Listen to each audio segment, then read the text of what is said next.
Esta é a história do dia da Rádio Observador. Estamos num impasse político e isso é bom ou é mau?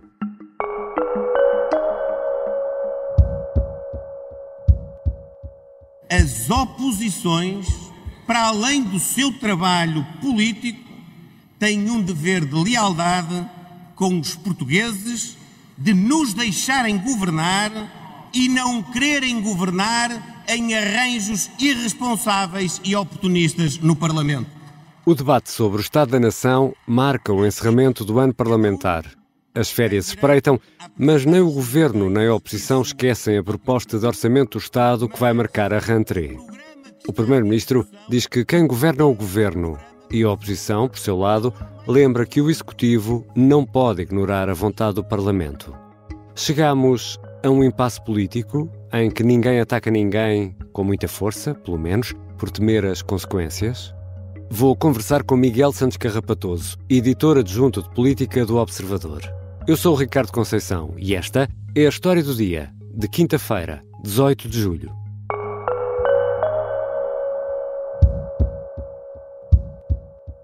Bem-vindo, Miguel. Olá, Ricardo. Miguel, dia longo esta quarta-feira. Começaste cedo, 9 da manhã, com um debate de 5 horas. O debate sobre o Estado da Nação, que no fundo marca o fim do ano parlamentar, mas o trabalho esse continua nas comissões, porque, ao contrário do que se possa imaginar, o Parlamento não para completamente. Ora, para quem não teve a sorte e a oportunidade de ouvir as 5 horas de debate, como tu, Miguel Santos Carrapatoso, tiveste, foi bom? Eu não seria tão generoso, Ricardo. Foi um debate sobretudo longo, em muitos aspectos repetitivo, mas claro que teve momentos interessantes do ponto de vista político e onde também se discutiu um bocadinho o Estado da Nação. Não iria tão longe em classificar este debate como sendo um debate bom, mas foi um debate interessante, que é sempre uma palavra interessante. Exatamente. E o que é que nos diz este debate sobre o estado da política nacional? Foi um debate que serviu sobretudo para medir a temperatura da água e sobretudo para avaliar o estado de espírito dos três principais protagonistas, aqueles que falaremos sobretudo ao longo desta nossa conversa, para perceber o estado de espírito de Luís Montenegro, de Pedro Nuno Santos e de André Ventura. E aí conseguimos retirar algumas pistas, sendo que não nos podemos esquecer, e quem nos está a ouvir deve ter sempre isto presente, que estamos numa altura em que é normal que exista um jogo de sombras em que cada adversário se vai testando mutuamente. Mas tivemos um Luís Montenegro a entrar ao ataque, ele que tinha recebido de Pedro Nuno Santos dias antes, na segunda-feira, a disponibilidade para negociar o orçamento, apareceu neste debate, claramente ao ataque e a atacar o Partido Socialista. Tivemos Pedro Nuno Santos a acusar o Primeiro-Ministro de arrogância, portanto também a colocar-se aqui numa posição de alguma vitimização. E tivemos André Ventura bastante mais calmo do que costuma ser nos debates parlamentares, o que também poderá dar algumas pistas sobre o estado de espírito do Chega, neste caso. Ou seja, os normais ataques próprios do combate político, mas ninguém a rematar com demasiada força para não magoar o adversário. Quando éramos miúdos e jogávamos a bola na rua, dizíamos tudo bem, mas nada de rematar com muita força para não magoar ninguém. Mais ou menos, tivemos alguns ataques dignos de registro. Por exemplo, tivemos Luís Montenegro a acusar o Partido Socialista de ser responsável por um exercício de contorcionismo político digno de uma peça trágico-cómica. O mesmo Luís Montenegro acusou o Chega, ou André Ventura, de trazer para dentro do sistema, ele que se afirma como sendo antissistema, a birra, a imaturidade e o oportunismo. Portanto, palavras muito duras, Luís Montenegro, que, como dizia, entrou neste debate ao ataque e vindas de onde menos se espera. Afinal, não nos podemos esquecer, e é por isso que estamos a ter esta conversa, que o PSD, ou a Aliança Democrática, precisa ou do Partido Socialista ou do Chega para ter o orçamento viabilizado. Ao mesmo tempo, tivemos Pedro Nuno Santos a acusar Luís Montenegro de arrogância. André Ventura, ainda que de forma mais modesta, também acusou Luís Montenegro de estar a sonhar com uma crise política antecipada que lhe permita crescer nas urnas. Portanto, tivemos aqui golpes dignos de registro, mas também, ou até pela duração do debate, o tom foi-se, de alguma forma, amenizando ao longo destas 4, 5 horas de discussão. Miguel, para percebermos melhor este estado de coisas, se calhar vamos olhando aqui setorialmente para cada um, ou para os principais atores deste drama, e propunha-te começar pela esquerda, à esquerda do PS.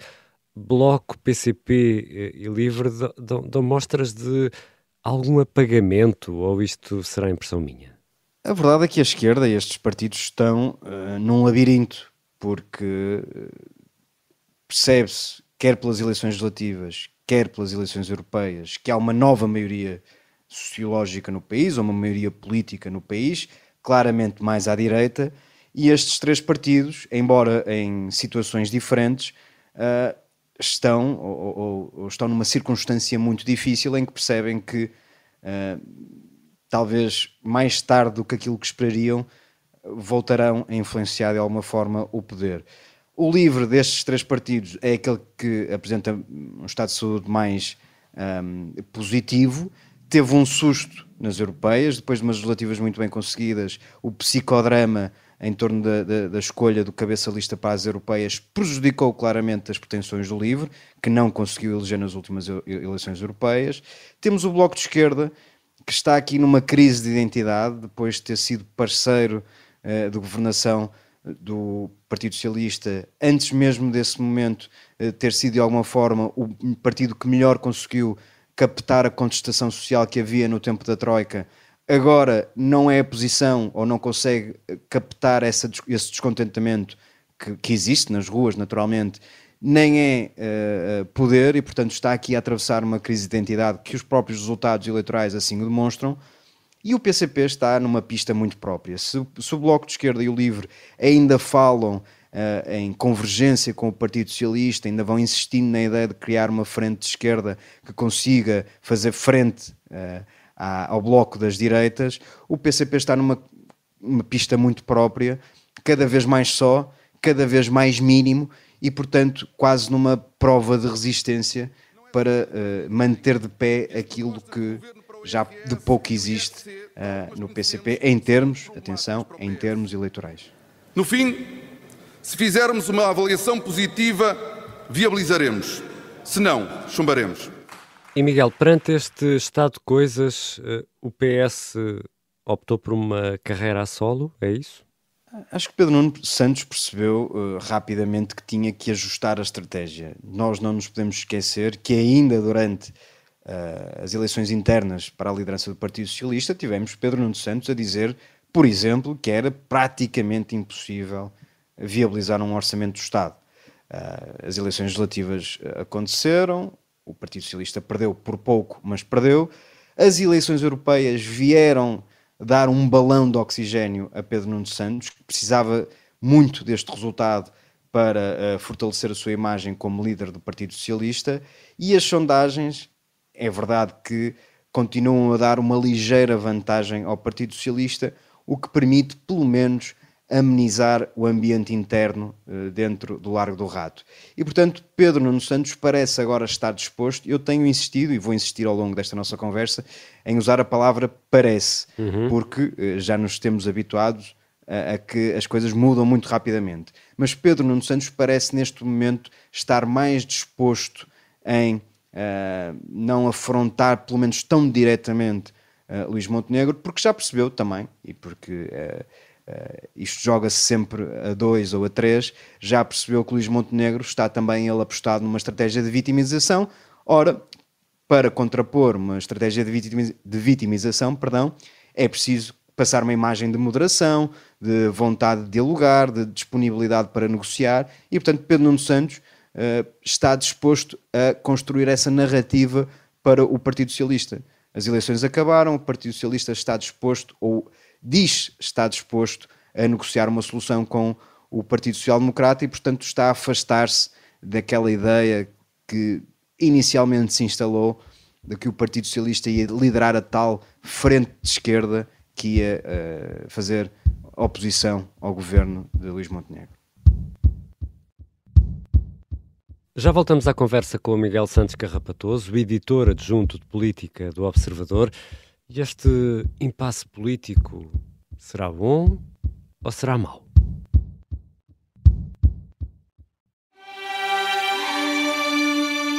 Que era um grupo de gente completamente à margem e todos cheios de raiva. Esta é a Operação Papagaio, o plano mais louco de sempre para derrubar Salazar. Uma emissão pirata declarando o fim do fascismo, esperando uma revolução.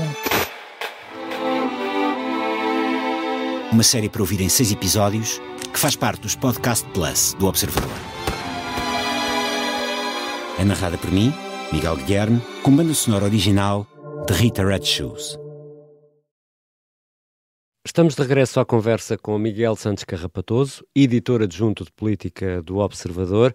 Miguel, e o Chega ainda anda a fazer contas aos resultados das europeias e para já não quer arriscar nada? Diria que quem não se arrisca a interpretar a estratégia de André Ventura sou eu.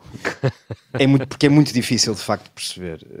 Repare, André Ventura disse que ia ganhar as eleições europeias e teve um resultado francamente negativo. Logo depois disso, quando toda a gente apostava que era desta que o Chega se ia moderar, o Chega ameaçou e esteve muito perto de derrubar o governo de Miguel Albuquerque na Madeira. Dizia o Chega que era impossível dar a mão a Miguel Albuquerque na Madeira e teria de ser outro nome indicado pelo Partido Social Democrata para poder aceitar conversar. Ora, desistiu rapidamente desses planos. Vimos hoje André Ventura aparecer com uma intervenção, com intervenções, aliás, não foi só André Ventura, foram todos os protagonistas que falaram em nome do Chega, com intervenções muito mais suaves em relação àquilo que costuma ser o estilo do próprio partido. Portanto, não sabemos exatamente o que pretende fazer André Ventura. Nota-se que o resultado das europeias, e isso é assumido internamente, baralhou as contas do Chega. Isso pode estar a ter algum peso, acresço a isso as sondagens menos positivas, pelo menos algumas delas, menos positivas para o Chega, que apontam para uma quebra do partido, e portanto o Chega e André Ventura podem estar de facto aqui a tentar perceber para que lado é que se devem virar. Isto não quer dizer que, quando o momento chegar, André Ventura dê alegremente a mão a Luís Montenegro. Acho que é muito prematuro assumir isso, mas é verdade que o Chega neste momento, ou ao dia de hoje, tem optado por uma posição muito mais contida em relação àquele que costuma ser o estilo do partido do que noutras alturas. Vamos também olhar para a iniciativa liberal. Miguel, acaba por ganhar pontos ou também não sai do mesmo sítio? Acho que é algo que ficou evidente neste debate, foi que a Aliança Democrática e a Iniciativa Liberal estão em lua de mel. Até na troca de divergências que existem naturalmente, os dois responsáveis políticos, os dois principais responsáveis políticos, Luís Montenegro e Rui Rocha, estão em perfeita sintonia, ou seja, reconhecem que há divergências, que é legítimo que elas existem e prometem trabalhar para uma possível aproximação.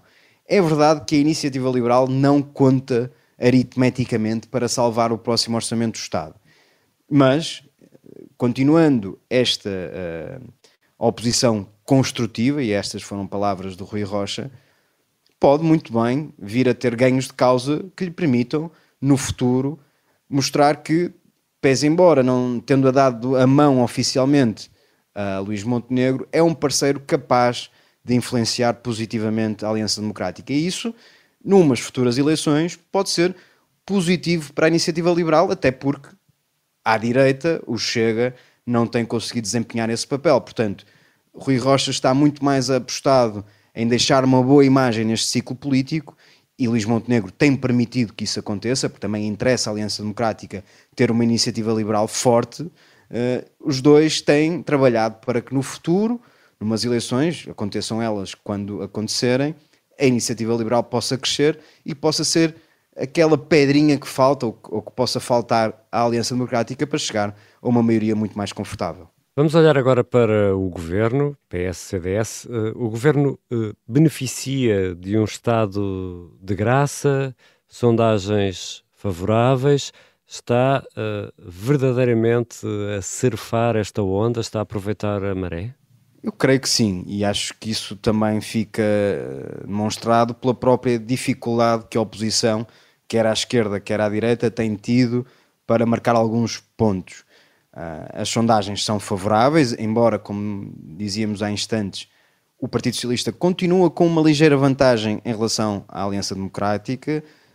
Há poucos meses o Partido Socialista venceu as eleições europeias, portanto, isto é um aviso à navegação da Aliança Democrática. Em contrapartida, Luís Montenegro parece ter de facto convencido, pelo menos quem responde a estas sondagens, vamos assumir que Luís Montenegro convenceu os portugueses, ou a maioria dos portugueses. Não só tem bons indicadores, como tem conseguido gerar alguma confiança. E, portanto, o governo, a Aliança Democrática, está muito disposta a insistir na tese, em criar a tese ou a narrativa de que este é um governo fazedor, que faz muito, que apresenta resultados. Neste debate ficou evidente que a Aliança Democrática se quer colocar ao centro, ocupar o centro, o que é muito interessante do ponto de vista político, porque foi exatamente essa a estratégia de António Costa, se nos recordarmos, e é isso que permite vencer eleições e vencer eleições por números robustos, e Luís Montenegro percebeu que precisa disso, e portanto, colocando-se ao centro, isolando o Chega à direita, atirando o PS para o campo da esquerda, isso permite a Luís Montenegro instalar-se confortavelmente no poder. É verdade que continua com o mesmo problema, precisa de aprovar o Orçamento do Estado. Para aprovar esse Orçamento do Estado, precisa de negociar com o Partido Socialista ou com o Chega. Luís Montenegro, esta quarta-feira, optou por ser muito confrontativo em relação ao Partido Socialista, menos com o Chega. Isso pode ser uma forma de fragilizar ou tirar força ao Partido Socialista na mesa das negociações, e ao mesmo tempo o Luís Montenegro, ou o Governo, escolheu para encerrar o debate Pedro Duarte, e portanto qualquer pessoa que queira revisitar este debate e compare a intervenção inicial de Luís Montenegro, muito mais confrontativa, e compare a intervenção de encerramento de Pedro Duarte, Ministro dos Assuntos Parlamentares, num claro apelo ao debate e ao diálogo, e aí se percebe que o Governo está a jogar nestas duas estratégias, o polícia bom e o polícia mau, forçar a mão do adversário para depois, através das negociações, conseguir passar a imagem de que cedeu em algumas matérias. E portanto vai ser assim ao longo dos próximos meses. Sexta-feira começa a primeira ronda negocial. Em cima da mesa, e Pedro Nuno Santos foi muito claro esta quarta-feira ao dizer que não aceita a redução do IRC e a redução do IRS, sobretudo na questão do IRS jovem, tal como o Governo a desenhou, e portanto será por aí a negociação. Vamos ver até onde está disposto a ir o Governo nessas duas matérias, que são, e eu recordo, são matérias absolutamente estruturais do programa com que Luís Montenegro foi a votos e com que Luís Montenegro se apresentou no Parlamento. Portanto, dizer que há um clima de aparente trégua é possível de eu dizer. Há um clima de alguma descrispação, apesar do jogo de palavras que assistimos esta quarta-feira, mas estamos muito longe de ultrapassar o cabo das tormentas. Não tenho como adquirido que o Orçamento do Estado esteja já aprovado. Miguel, então chegamos aqui, no fundo, à pergunta que lança este episódio da História do Dia, e me dirás sim ou não. Acho que sim. Portanto, estamos num momento de impasse político, e isso acaba por ser bom ou mau? Bom não será. Nenhum impasse político é bom. Já estivemos mais perto de uma crise política. Acho que isso é possível de afirmar, atendendo ou acreditando nas declarações dos vários protagonistas. Acho que agora estamos muito mais perto de arranjar ou que o Parlamento encontre uma solução para o impasse político. Mas o impasse não está de todo ultrapassado, faltam muitos meses, faltam ainda muitos dados que não temos neste momento, sobretudo a evolução nas sondagens, as conquistas que o governo possa ou não alcançar, os problemas que possam ou não somar, os casos ou casinhos que possam ou não surgir. Enfim, falta muito tempo para dizer e para assumir que o impasse político está completamente ultrapassado, que o Orçamento do Estado vai ser aprovado e que a crise política será evitável. Ainda assim, acho que neste momento, atendendo, e eu estou a sublinhar a expressão, atendendo àquilo que vão sendo os sinais transmitidos pelos vários protagonistas, a crise política parece estar mais longe do que estava há uns meses. Ainda assim, se o Orçamento do Estado não for aprovado, o Governo também já tem dado alguns sinais de que está disposto ou disponível para governar por duodécimos. Aqui coloca-se uma outra questão, e poderemos falar dela noutros programas daqui em diante. Se Marcelo Rebelo de Sousa aceita ou não um orçamento por duodécimos. No passado, esse argumento serviu de desculpa para dissolver uma Assembleia da República. A esquerda ia chumbar ou ameaçou chumbar um orçamento do Estado de António Costa e Marcelo Rebelo de Sousa dissolveu a Assembleia da República e convocou eleições antecipadas. Veremos o que fará num cenário idêntico. E há um cenário, se quisermos, um cenário C, que não devemos perder de vista. É verdade que o Partido Socialista e o Chega podem viabilizar na generalidade o Orçamento do Estado, mas depois do Orçamento do Estado ser viabilizado na generalidade, há todo um processo negocial que se estende até à votação na especialidade. E aí muita coisa pode acontecer, podem existir muitas votações cruzadas que podem desfigurar por completamente o Orçamento do Estado apresentado pelo Governo. E aí coloca-se uma outra questão, portanto já no cenário C, estará ou não disponível Luís Montenegro para governar com um Orçamento do Estado que não é o dele e que não reconhece? Eu acho que, neste momento, a resposta que vai existir no interior ou no núcleo duro do governo é não. Mas, como dizia, ainda falta muito tempo. Isso já é um cenário C. Temos de ultrapassar o cenário A para percebermos o que é que pode acontecer no cenário B e só aí discutir eventualmente o cenário C. São muitos cenários e falta ainda muito tempo. Obrigado, Miguel. Obrigado, Ricardo. Miguel Santos Carrapatoso é editor adjunto de política do Observador. Esta foi a História do Dia. A sonoplastia do Diogo Casinha, a música do genérico do João Ribeiro. Eu sou o Ricardo Conceição. Até amanhã.